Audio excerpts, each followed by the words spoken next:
안녕하십니까? 예, 행복한 안식일입니다. 우리 먼저 우리 성경절 한번 다 같이 읽어보겠습니다.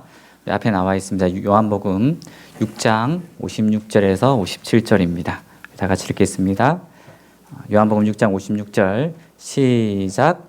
내 살을 먹고 내 피를 마시는 자는 내 안에 거하고 나도 그의 안에 거하나니 살아계신 아버지께서 나를 보내심에 내가 아버지로 말미암아 사는 것 같이 나를 먹는 그 사람도 나로 말미암아 살리라.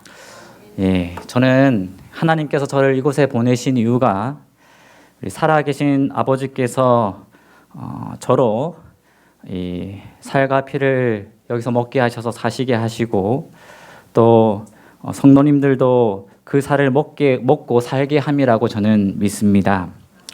올해 이 생명의 떡이신 이 예수님을 내 마음속에 모셔서 정말 살아있는 그리고 깨어서 주님의 오심을 맞이할 수 있는 저와 성도님이 되시기를 간절히 바랍니다.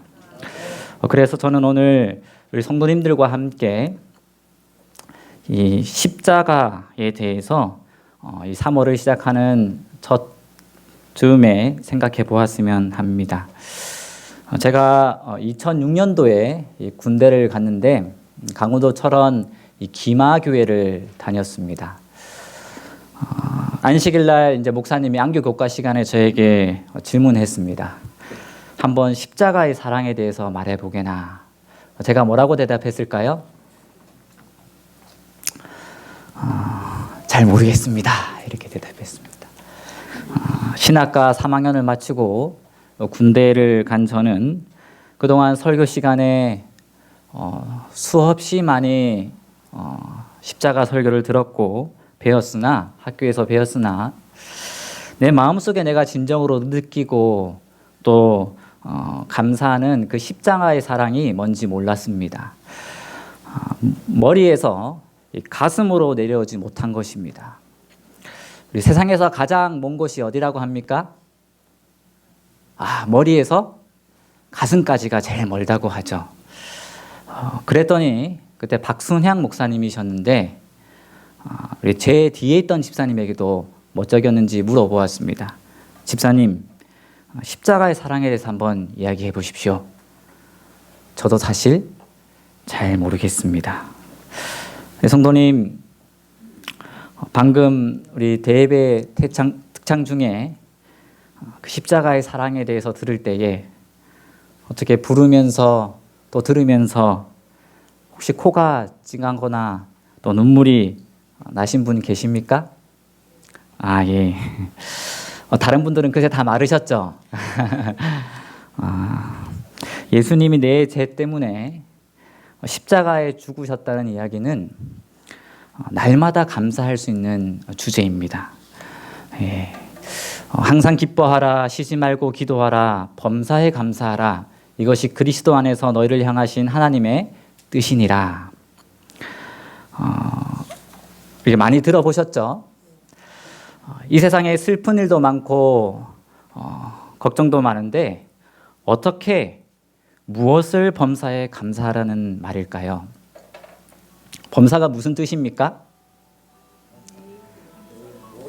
맞아요. 모든 일에 날마다 모든 일에 우리 어떻게 우리가 감사할 수 있겠습니까? 우리 어느 분이 한번 마태복음 8장 17절 읽어 주시겠습니까? 찾아서 마태복음 8장 17절입니다.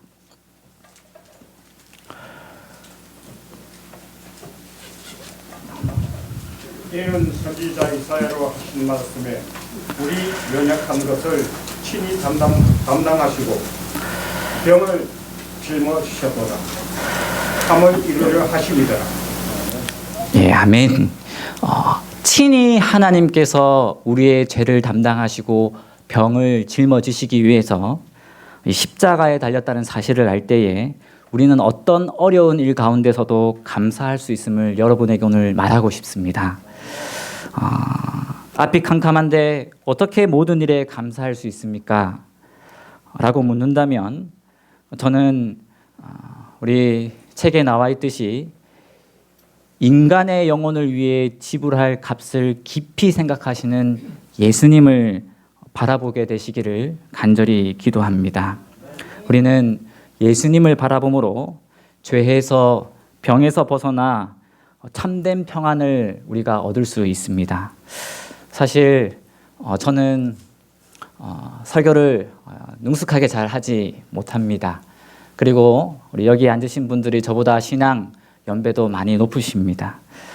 그러나 저의 이런 모습이 아니라 오늘 우리가 듣는 이 말씀을 통해서 저를 먼저 십자가에 이끌게 하시고 성도님들도 이 십자가의 사랑으로 참으로 하나님의 사랑을 느끼는 시간이 되기를 간절히 소원합니다. 첫 번째 로마서 3장 23절입니다. 모든 사람이 죄를 범하였음에 하나님의 영광에 이르지 못하더니. 나는 좀 괜찮은 사람이다, 이런 분 있습니까? 부끄러워서 손을 못 드시죠? 여기 보니까 제가 교회에 와 보니까 아주 아름다우신 집사님도 계시고 너무나 잘 웃으시는 우리 성도님들도 계시고 참 인사도 너무 잘하시는 것 같습니다. 정말 아주 꽤 괜찮은 분들이 우리 삼육병원에 계십니다. 그런데 저는 오늘 이 모든 사람이 죄를 범하였음에 하나님의 영광에 이르지 못하더니라는 말씀을 우리 성도님들에게 첫 번째로 소개해 드리고 싶습니다. 하나님은 왜 우리를 위해서 우리 모두를 그리스도와 함께 십자가에 못 박으라고 또 못 박히셨을까요? 제가 한 가지 예를 들어 보겠습니다. 판사가 이제 한 강도의 죄로 인해서 몇 년형을 내렸냐면 10년 징역을 내렸습니다. 또 이 한 강도에게는 이 사형, 총살형을 이렇게 내렸습니다. 왜 한 사람에게는 10년형이고 다른 한 사람에게는 이 사형을 내렸을까요? 그 이유가 무엇이겠습니까? 10년 받은 사람은 아직 소망이 있는 것입니다. 그가 좋은 국민이 되기를 바라는 마음에 10년 동안 가두었다가 풀어주는 것입니다. 그러나 이 다른 강도는 조금도 쓸모가 없기 때문에 그의 죄가 너무 무거워서 총살할 수밖에 없는 것입니다.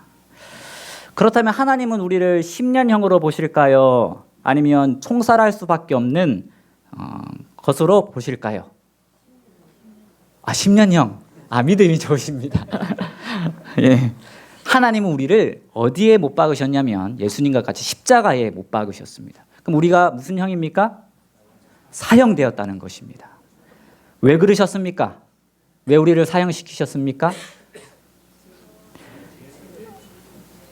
하나님이 우리를 볼 때에 우리에게는 전혀 방법이 없고 좋아질 가치가 없기 때문입니다. 정확하게 말씀하셨습니다. 우리의 육신은 극도로 악해서 오직 죽을 수밖에 없는 것으로 보시기 때문에 하나님은 그렇게 선언하셨습니다. 사람들에게 질문하면 방금 이야기한 것처럼 10년형이 많습니다. 왜 그럴까요? 나는 좀 하면 된다는 것입니다. 나는 기회를 주면 괜찮아질 수 있다고 생각하기 때문입니다. 아마 저를 포함해서 다 그렇게 생각하실 겁니다. 그런데 오늘 여기 로마서 3장 23절에 보면 모든 사람이 죄를 범하였음에 하나님의 나라에 이르지 못하느니라고, 영광에 이르지 못하느니라고 말씀합니다. 이번에는 내 결심이 굳세지 못했기 때문에 실패했어. 다음에 굳세게 결심하면 이길 수 있어. 이번에는 내가 거절하지 않았기 때문에 실패했어. 만일 다음에 내가 거절한다면 이길 수 있어. 이번에는 내 기도가 부족했기 때문이야. 다음에 기도를 많이 하면 할 수 있을 거야. 어떻게 좀 내 남편을 보면 희망이 좀 보입니까? 그럴 수도 있습니다. 그런데 우리 자신을 보면 절대 희망이 없습니다. 희망은 예수님에게만 있는 것입니다. 이 스피드 게임을 하는데 이제 할아버지가 설명하고 할머니가 맞추었습니다. 할아버지가 얘기했습니다. 할머니에게 당신과 나 사이를 뭐라고 하지? 그랬더니 왼수. 아니, 네 글자로 평생 왼수 이렇게 했습니다. 답은 천생연분이었는데 어제 제일 먼저 오신 우리 제가 인사할 때는 우리 예숙 집사님, 우리 남편분이 어떻게 평생 왼수입니까? 천생연분입니까? 예. 예. 어디 계시죠? 예. 저기 계시군요. 예. 우리 예숙 집사님, 네. 예, 감사합니다. 오늘 저녁에 아주 평안하시겠습니다. 예수님께 나아가는 이 첫 번째 조건은 나 자신의 교만함과 악함을 깨닫고 회개하는 마음으로 하나님의 뜻에 순종할 수 없다는 사실을 고백하며 동시에 내 힘으로 하려고 노력하지 않는 것입니다. 그래서 우리는 죄를 이길 수 없을 뿐 아니라 선을 행할 수도 없는 존재입니다. 이 성경에서 선이란 사람에게서 나오는 것이 아니라 하나님에게서 나오는 것을 선이라고 합니다. 아브라함이 무언가 자기가 해보려고 해서 나온 것이 누구였습니까? 이스마엘이었습니다. 아브라함이 100세에 이삭을 낳았는데 아브라함이 한 게 있습니까? 없습니까? 100% 하나님이 하신 겁니다. 아브라함은 이삭에 대해서 전혀 할 말이 없습니다. 이것이 바로 선이라고 하는 것입니다. 우리의 것이 조금이라도 섞여 있으면 이 선이 될 수 없습니다. 이김은 곧 그리스도가 우리에게 주신 이김이고 나를 대신해서 사시는 생명이신 그리스도 예수님에게 있는 것입니다. 시대의 소망에 보면 우리 한번 다 같이 읽어보겠습니다. 그분은 우리 시작. 그분은 율법을 범한 자들을 그대로 하면 틀림없이 멸망당할 것을 보신다. 그분은 인류의 무력함을 보신다. 그분의 죄세를 보신다. 예수께서는 세계의 절박한 운명을 바라보시며 결심하신다. 그분은 자신에게 어떤 희생이 요구될지라도 인간을 구원하려고 하신다. 우리는 그대로 버려두면 틀림없이 멸망당할 이 세상 사람들입니다. 그런데 어떠한 희생이 요구될지라도 나를 구원하시겠다고 이렇게 결심한 겁니다. 예수님이. 얼마나 감사합니까, 성도님. 나를 어떤 죄에서라도, 짐에서, 병에서라도 구원해 주시겠다고 결심하신 예수님. 그분이 오늘 저와 여러분의 하나님이 되시기를 간절히 바랍니다. 두 번째로 로마서 3장 24절에 있는 말씀입니다. 그리스도 예수 안에 있는 속량으로 말미암아 하나님의 은혜로 값없이 의롭다 하심을 얻은 자 되었느니라. 여기 보니까 예수님이 속량이라고 얘기했습니다. 속량. 이 속량이라는 단어는 이 몸값을 받고 죄인을 풀어줘서 자유인이 되게 해다라는 이런 뜻이 있습니다. 그래서 구속이라는 단어도 산다, 되산다라는 이런 뜻입니다. 이 구속이라는 단어는 이 전쟁에서 비롯되었는데 이 중요한 사람을 포로로 잡았을 때 반대 사람에게 알리고 몸값을 주면 풀어주겠다고 이렇게 제의를 합니다. 종종 이런 제안은 수락되고 이 전쟁 포로를 사기 위해서 모금이 하는 일이 벌어졌습니다. 그 구입 금액을 이 몸값이라고 불렀는데 이 바울은 이 개념을 설명하기 위해서 그리스도의 희생을 설명했습니다. 바울은 병들어 죽을 수밖에 없는 인간을 이렇게 설명했습니다. 로마서 8장 21절에 썩어짐에 종노릇한다. 죽기를 무서워함으로 일생에 매여 종노릇한다. 우리 오늘 처음 참석하신 우리 미숙 선생님 맞습니까? 네. 어떻게 보면 우리 인생이 어떻습니까? 이와 비슷하지 않습니까? 평생 누군가의 종노릇 하듯 이렇게 일생에 매여서 삶에 매여서 우리는 지금 살아가고 있습니다. 그런데 이때에 그리스도께서 예수님께서 이 땅에 오셔서 십자가에 달리셔서 우리에게 이 죄에서 우리를 해방시켜 주신 것입니다. 아멘이십니까? 네. 이 24절에 보면 죄를 범하였지만 속량하였기 때문에 이제는 아무도 사단에게 이 세상에게 우리가 종노릇할 필요가 없는 것입니다. 노만 갈리라는 사람은 이 사건을, 이 십자가 사건을 뭐라고 했냐면 세상에서 지불된 가장 비싼 가격이라고 이렇게 말을 했습니다. 여기에 보면 그분은 예수님입니다. 예수님은 인간 영혼을 구원하기를 갈망하셨다 이렇게 합니다.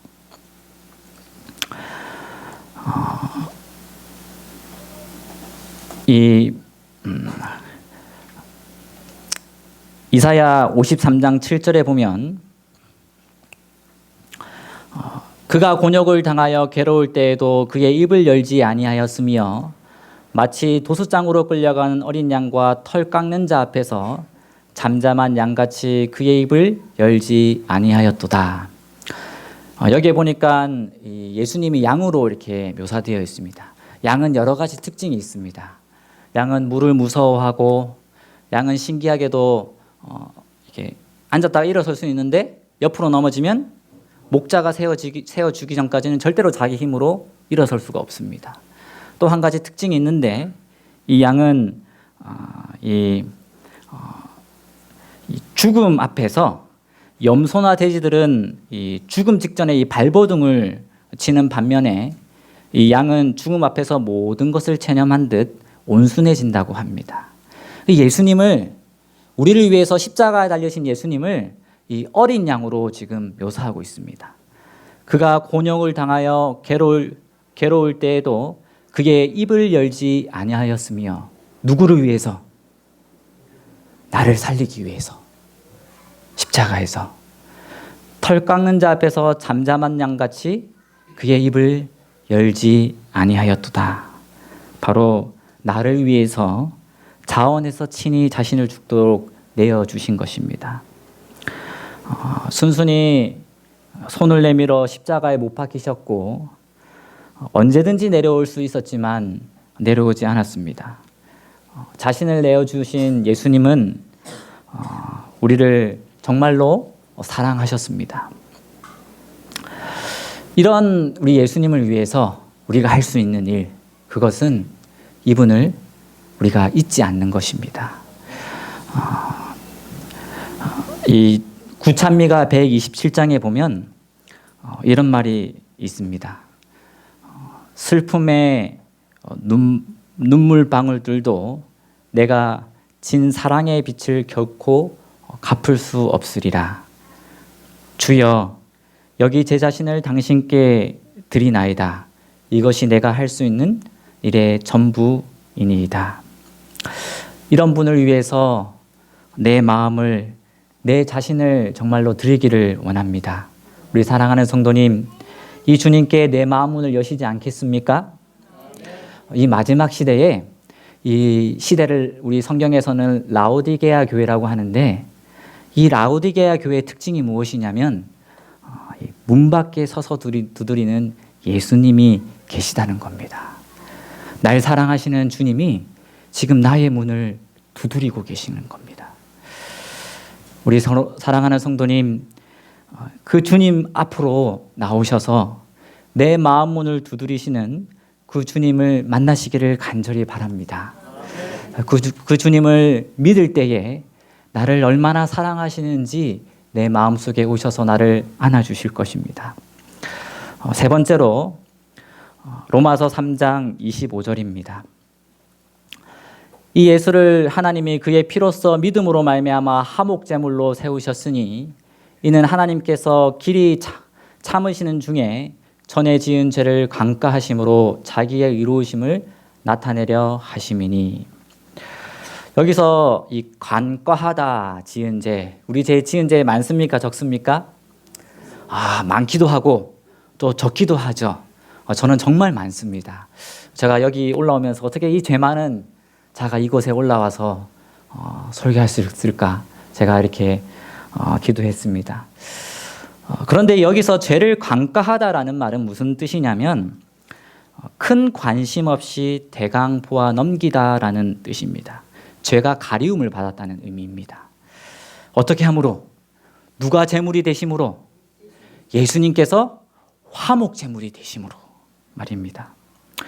하나님은 사랑의 하나님이면서 우리가 기억해야 할 사실은 또 공의의 하나님이라는 사실입니다. 우리를 그냥 무조건적으로 사랑해서 우리를 정말 다 용서해 주시면 그것은 공의의 하나님이 되실 수가 없습니다. 그래서 우리의 죄를 누군가 죄값을 치러야 우리가 용서를 받는데 그 죄를 하나님의 진노를 하나님의 하나밖에 없는 이 아들에게 화목제물이 되게 하셔서 당하게 하신 것입니다.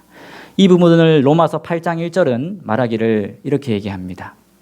그러므로 이제 그리스도 예수 안에 있는 자에게는 결코 정죄함이 없나니. 이거를 다른 표현으로 하면 이렇게 얘기합니다. 우리 다 같이 읽어볼까요? 하나님께서 시작. 하나님께서 이미 그리스도께 그분의 진노를 다 쏟으셨기 때문에 우리에게 쏟으실 진노는 하나도 남아있지 않다. 우리 감사하십니까? 예. 성경에서 죽으면 잔다고 하는데 우리 이 세상에서 자는 거 말고 완전히 죽어서 소멸되는 거, 그걸 뭐라고 할까요? 네 글자로. 이 성경에서는 사람이 죽으면 잔다고 얘기합니다. 그런데 이 세상에서 완전히 소멸되는 사망이 있는데 그거를 둘째 사망이라고 합니다. 근데 예수님이 십자가에서 당하신 사망은 뭐였냐면 이 둘째 사망이라고 이렇게 합니다. 이 예수님이 우리가 받아야 할 둘째 사망의 형벌을 대신 받으셔서 우리로 그 둘째 사망을 피하게 해주신 것입니다. 그래서 예수님은 십자가 가기 전에 겟세마네에서 이와 같은 결정을 하셨을 때에 이와 같은 결정을 하신 후 잠시 일어나시던 몸은 죽은 듯이 땅에 쓰러졌던 것입니다. 예수님은 십자가에서 하나님과 완전히 분리되는 경험을 하였습니다. 이것을 자기 희생적 사랑의 극치라고 말합니다. 다시 하나님과 교제를 나누게 되리라는 희망이 없는 사망을 당하신 것입니다. 그래서 여기 보면 그분은 존재 자체까지도 포기하셨다. 이것이 사랑이다. 이보다 더 놀라운 사랑은 없다.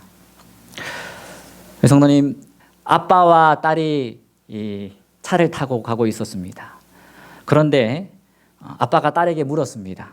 딸아, 지나가는 저 트럭에 너는 트럭에 치였으면 좋겠니? 아니면 그림자에 치였으면 좋겠니?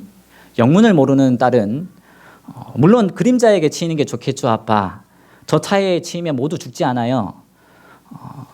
그런데 아버지가 하는 말이 우리도 예수님을 믿으면 죽어도 저 그림자에 치이는 것뿐이란다. 누구 때문에?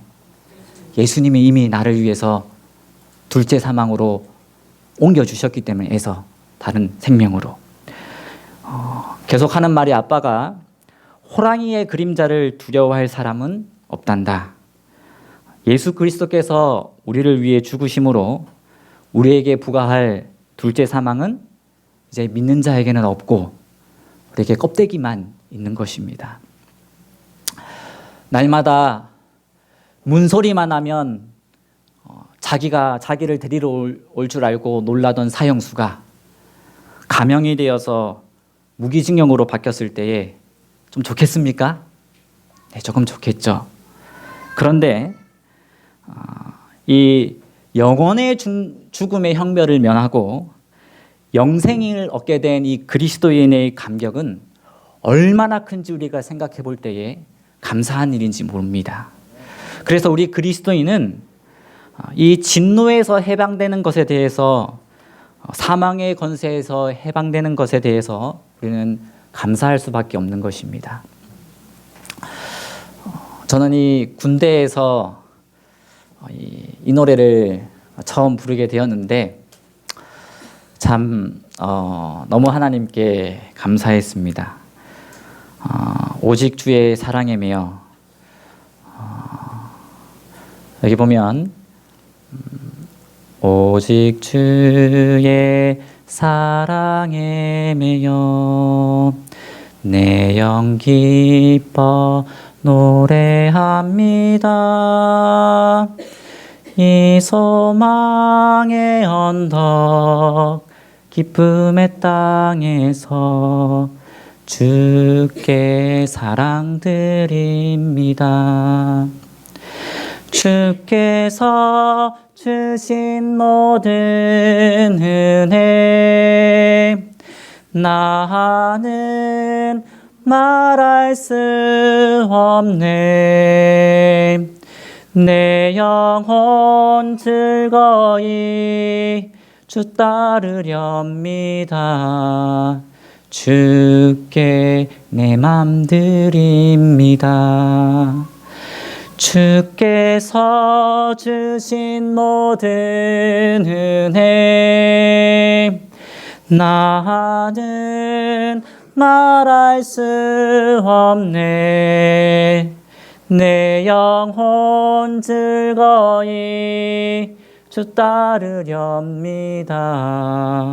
주께 내 맘 드립니다. 우리 이 은혜를 잊지 않는 우리 저와 여러분이 되시기를 간절히 바랍니다.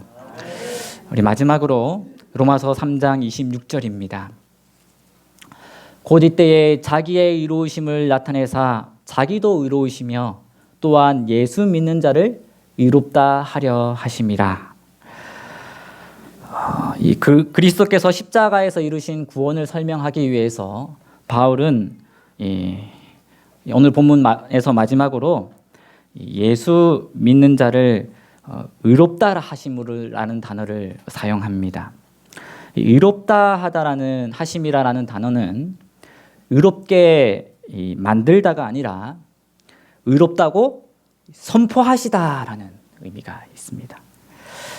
우리가 얼마나 많은 죄를 지었든지 간에 상관없이 그리스도 안에서 하나님과 바른 관계에 들어갔기 때문에 우리는 의로운 자로 간주되는 것입니다.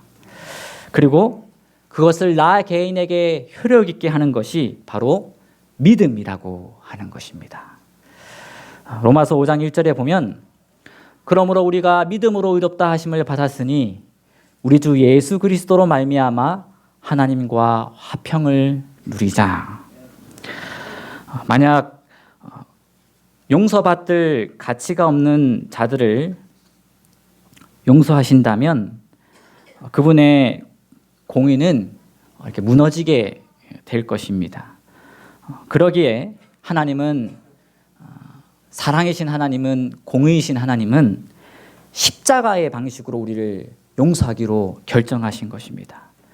그래서 그분은 죄가 되고 우리는 의가 된 것입니다. 이것을 마르틴 루터는 위대한 교환이라고 이렇게 했습니다. 엘렌 화이트는 이사야 53장 5절에 그가 채찍에 맞음으로 우리가 나음을 입었도다 이 말씀을 그리스도께서 우리로 당신의 받으실 만한 대접을 받게 하기 위해서 우리가 받아야 할 대우를 받으셨다고 설명했습니다. 이 사실을 알고 루터는 너무나 기뻐하였습니다.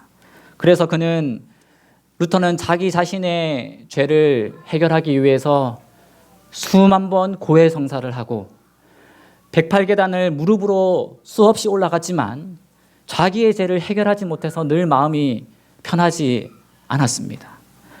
그런데 내 죄를 송두리째 가져가셔서 나를 전혀 죄가 없는 자로 취급해 주신다는 이 사실을 루터는 깨닫고 이 사실을 그가 느낀 다음에 이것이 내게 하늘 가는 문이 되었다라고 이렇게 고백하였습니다. 에베소서 2장 8절에 나와 있듯이 우리 다 같이 한번 읽어보겠습니다. 에베소서 2장 8절입니다. 시작. 너희는 그 은혜에 의하여 믿음으로 말미암아 구원을 받았으니 이것은 너희에게서 난 것이 아니요 하나님의 선물이라. 행위에 난 것이 아니니 이니 누구든지 자랑하지 못하게 함이라. 예.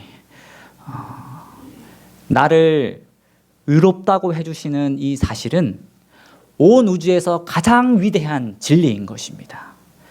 그래서 엘렌 화이트는 그리스도의 의는 사람의 실패 대신에 받아들여지며 하나님은 회개하는 믿는 영혼을 받아들이시고 용서하시고 의롭다 하시고 그가 의로우신 것처럼 우리를 대우해 주시고 그의 사랑하시는 것처럼 우리를 그가 사랑하신다. 이것이 믿음이 의롭게 여겨지는 방법이다라고 이렇게 했습니다. 예수님께서 우리를 대신해서 율법의 요구를 만족시키셨습니다. 그래서 우리에게 십자가에서 피할 길을 주신 것입니다. 종로의 계단에 보면 그대가 자신을 그분에게 드리고 그분을 그대의 구조로 받아들이면 그대가 아무리 악한 생애를 살아왔더라도 그대는 그분 때문에 의롭다고 간주된다.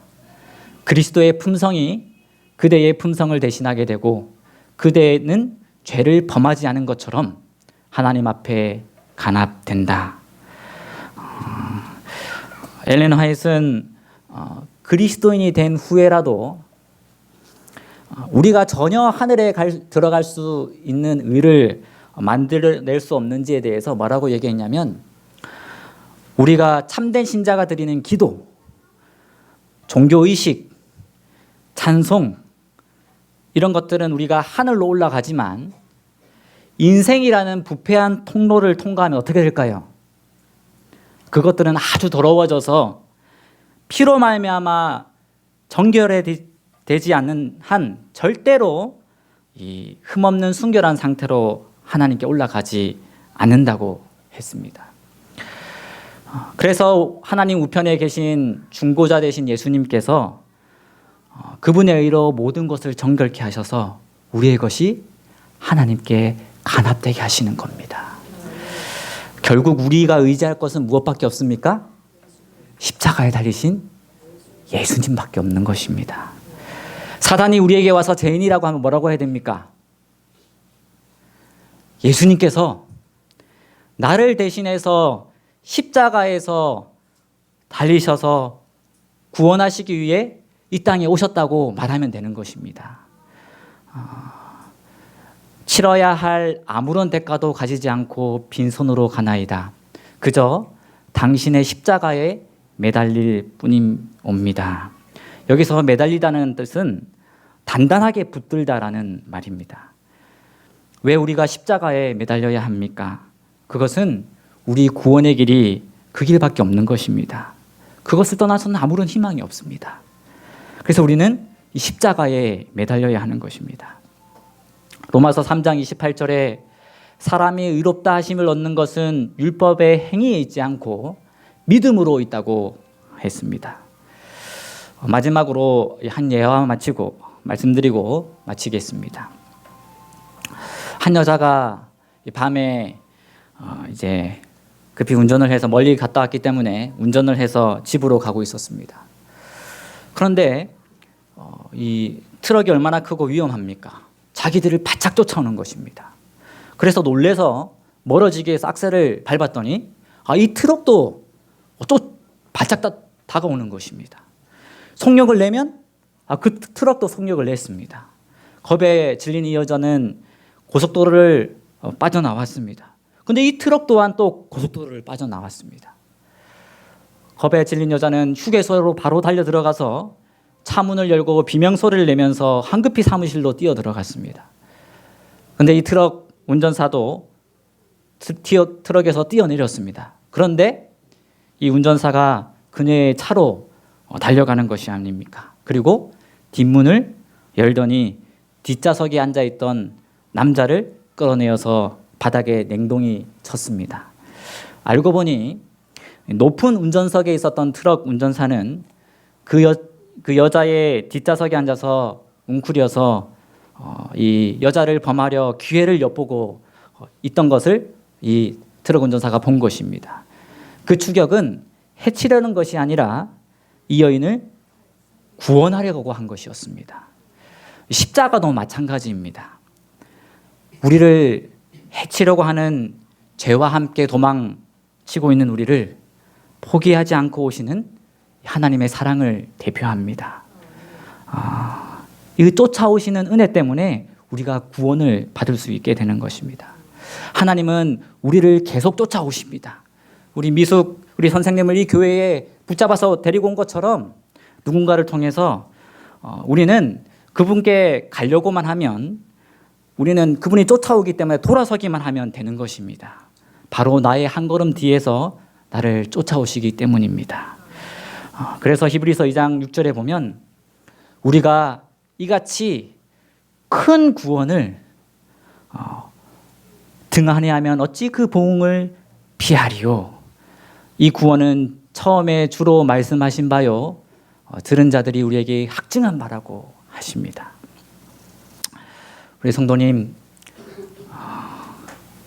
나의 문제, 나의 걱정, 앞으로 내가 해야 될 이 모든 것들이 상같이 앞에 있다 할지라도, 내가 해결할 수 없는 문제들이 많다 할지라도 그 시선을 내 자신에게서 바로 나의 구주이신 예수님께 돌린다면 나를 가로막고 있던 이 구름들은 사라지게 될 것입니다.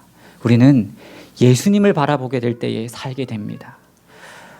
예수께서 이르시되 나는 생명이니 내게 오는 자는 결코 줄이지 아니할 것이요 나를 믿는 자는 영원히 목마르지 아니하리라. 이 말씀 믿습니까? 네.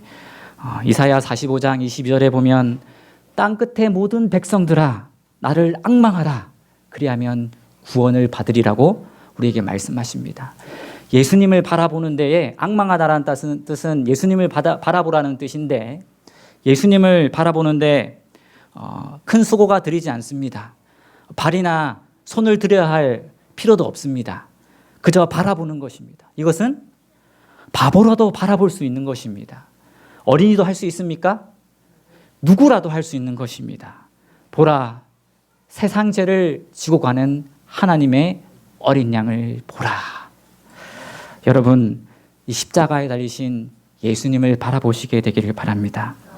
나를 위해 십자가에 달리신 예수님을 생각하시기를 바랍니다. 그렇다면 그분이 나를 저 푸른 초장 위에 쉴만한 물가로 내가 해결할 수 없는 어떤 문제가 있다 할지라도 나를 그분으로 여겨주시는, 그분의 같이 똑같이 여겨주시는 사랑으로 우리를 인도해 주실 것입니다. 이 변화가 저에게 그리고 여러분에게 시작되기를 바라면서 오늘 말씀을 마치도록 하겠습니다.